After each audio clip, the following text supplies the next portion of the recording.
राजेंद्र गौड. मी आता तिसरीची विद्यार्थिनी. माझ्या शाळेचे नाव जिल्हा परिषद प्राथमिक शाळा फुलारी वस्ती. आज मी तुमच्या समोर भारतीय सैनिक वेशभूषा सादर करणार आहे. नमस्कार, मी भारत मातेचा शूर सैनिक. आमचे आयुष्य अनेक सुखदुःखांनी, त्रासांनी, चढउतारांनी भरलेले असते. हा देश म्हणजे आमचे कुटुंब म्हणून आम्ही जगत असतो. आमच्या आयुष्यातील प्रत्येक क्षण फक्त देशासाठीच असतो. माझे आजोबा सैन्यात होते तेव्हा ते शहीद झाले.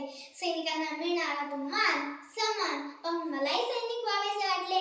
कारण देशभक्ती ही कुठल्याही शाळेत शिकवली जात नसून ती मुळात रक्तात असावी लागते. महाविद्यालयीन शिक्षण पूर्ण केल्यानंतर मी सैन्यात भरती होण्याचा निर्णय घेतला. रोज धावणे, ट्रेकिंग, फायटिंग असे खडतर प्रशिक्षण पूर्ण केल्यानंतर मी सैन्यात भरती झालो. खरंतर ट्रेनिंग दरम्यान वातावरण असं असतं की धाडस, देशभक्ती ही आपल्या नसानसातून वाहायला लागते. सैनिक म्हणून रुजू झाल्यानंतर अनेक पराक्रम गाजवावेसे वाटले, पण माझी पहिली नेमणूक झाली ती राज्य राखीव दलात. नंतर 1.5 वर्षांनी नेमणूक झाली ती कारगिलला.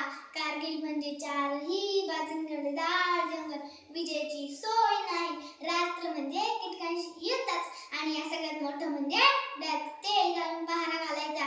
खरंच हे सतीचं वाण आहे. माझे काही मित्र तर सियाचीनसारख्या मृत्यूभूमीत आसमानी संकटांना तोंड देऊन बर्फाळ प्रदेशात देशाची सीमा सुरक्षित ठेवतात. या सगळ्यात आमचे सहकारी हेच आमचे नातेवाईक. घरच्यांची आठवण तर येतेच, पण कर्तव्यापुढे सर्वच काही विसरावे लागते.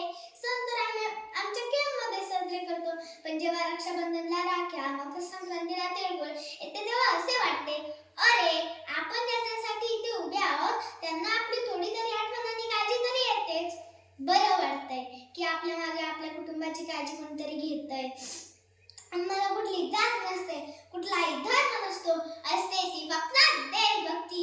आता माझ्या मनात फक्त एकच आहे, देशासाठी जगणे, देशासाठी झटणे आणि प्रसंगी देशासाठी मरणे.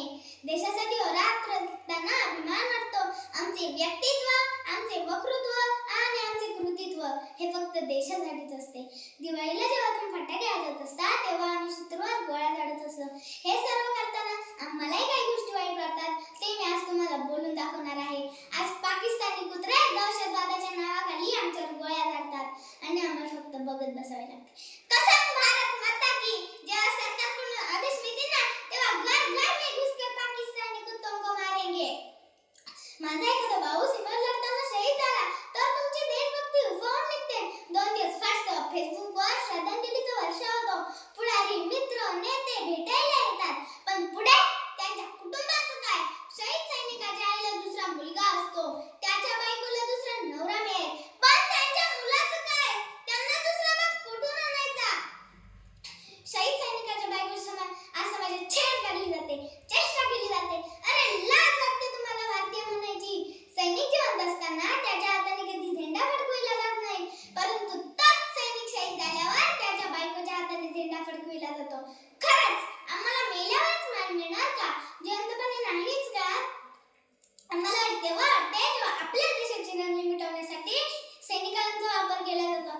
आपल्या शस्त्रांचा वापर शत्रू नेस्तनाबूत करण्यासाठी व्हायला पाहिजे, पण जेव्हा आपल्या देशवासियांवर बंदूक उचलण्याची वेळ येते तेव्हा म्हणावेसे वाटते, हा देश माझा याचे जरासे राहू द्या रे, जरासे राहू द्या. आणि जर आमचे प्राण तुम्हाला खरंच मौल्यवान वाटत असले ना तर हा सैनिकी बाणा सर्वांनी जपला पाहिजे. नका करू आमच्या बलिदानाचं राजकारण, आरोप, प्रत्यारोप. फक्त एवढंच लक्षात ठेवा की आम्ही सैनिक तुमच्या रक्षणासाठी आमच्या रक्ताचं पाणी करत असतो. आम्हालाही तुमच्यासारखे काही इच्छा आहेत. आई वडिलांबरोबर राहावं, बायको मुलांबरोबर संसार करावा,